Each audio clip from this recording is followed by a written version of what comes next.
এবার আমি ঘুমাইতে যাব, আমার যেভাবে মন চায় সেভাবে ঘুমাবো। ইসলাম বলে না, তুমি যেভাবে মন চায় সেভাবে ঘুমাতে পারো না। আল্লাহ রসুল সাল্লাল্লাহু আলাইহি সাল্লাম ঘুমানোর পূর্বে কিছু কাজ দিয়ে দিয়েছেন। আল্লাহ রসুল বলেন, তুমি যদি ঘুমাও, ঘুমানোর পূর্বে উজু করে নিবা। ঘুমানোর পূর্বে কি করবা? উজু করবা। একটু খেয়াল করেন বিষয়গুলো। ইসলাম যে কত চমৎকার একটা ধর্ম। আমি ঘুমাবো, কিভাবে ঘুমাবো না ঘুমাবো এটা আমার বিষয়। আমি ঘুমানোর আগে কি করব না করবো এটা আমার পার্সোনালি বিষয়। ইসলাম বলে না, তোমার পার্সোনালি বিষয় না। এই ঘুমটাও ইসলামের একটা গুরুত্বপূর্ণ ইবাদত। দেখেন হাদিসের মধ্যে কি আসছে, আল্লাহ রাসূল সাল্লাল্লাহু আলাইহি সাল্লাম বলেন, কেউ যদি ঘুমাতে যায়, ঘুমানোর পূর্বে সে যেন কি করে? ওযু করে নেয়, তার বিছানাকে 3 বার ঝেড়ে নেয়। সে যেন ঘুমানোর পূর্বে কালিমায়ে শাহাদাত পড়ে নেয়।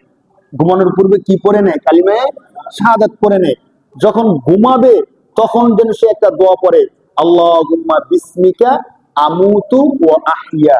আল্লাহুম্মা বিসমিকা আমুতু ওয়া আহইয়া। হে আল্লাহ, বিসমিকা আপনার নামে, আমুতু আমি মৃত্যুবরণ করব, ও আহইয়া এবং জীবন পাবো। তাহলে আমার জীবন এবং আমার মরণ কার নামে? বলেন কার নামে? ঘুমানোর পূর্বে এই কথাটা বলে যেন মুসলমান ঘুমায়। চিন্তা করেন। এখন আবার যান, ঘুম থেকে উঠবো, আমি কিভাবে ঘুম থেকে উঠবো না উঠবো অন্য ধর্মের মধ্যে বলবে এটা তোমার ব্যক্তিগত বিষয়। ইসলাম বলে যে না, ব্যক্তিগত বিষয় না। যখন আপনি ঘুম থেকে উঠবেন তখন আপনি একটা দোয়া পড়েন, আলহামদুলিল্লাহিল্লাযী আহইয়ানা বা'দা মা আমাতানা ওয়া ইলাইহিন নুশুর। এই দোয়াটা পড়েন, এরপর ঘুম থেকে উঠেন।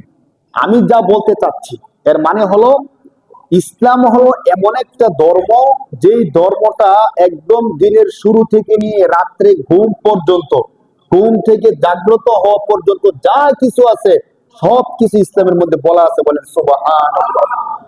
এখন ঘুমাইলাম, আল্লাহ রসুল নিয়ম বলে দিচ্ছেন। ঘুম থেকে উঠলাম, এখানেও আল্লাহ রসুল নিয়ম বলে দিচ্ছেন। যদি ঘুমের মাঝখানে আমার ঘুম ভাঙ্গা যায় তখন কি করণীয়, ওইগুলো হাদিসের মধ্যে বলা আছে। দেখেন, এক হাদিসের মধ্যে আসছে, কোন ব্যক্তি ভয়ঙ্কর কোন স্বপ্ন দেখলো রাত্রে, অথবা হঠাৎ করে ভয়ের কিছু দেখে তার ঘুম ভেঙে গেল, এমন স্বপ্ন দেখছে যে স্বপ্ন দেখার পরে তার মনে ভয় সৃষ্টি হয়েছে, আল্লাহ রসুল বলে যে যখন এমন কোনো কিছু হয় তখন তুমি বাম দিকে থুতু দিয়ে আউযু বিল্লাহি মিনাশ শাইতানির রাজিম এটা পরে তুমি ডান কাত হয়ে আবার ঘুমিয়ে যাও। মানে প্রতিটা ক্ষেত্রে, প্রতিটা কাজে কখন কি করবে, কিভাবে করবে, সবকিছু ইসলাম আমাকে পুঙ্খানুপুঙ্খ সবকিছু বলে দিচ্ছেন। আমি কিভাবে খাবো, কখন খাবো, কোন খাবারটা খাবো, কোন খাবারটা খাবো না, ইসলাম আমাকে বলতেছেন।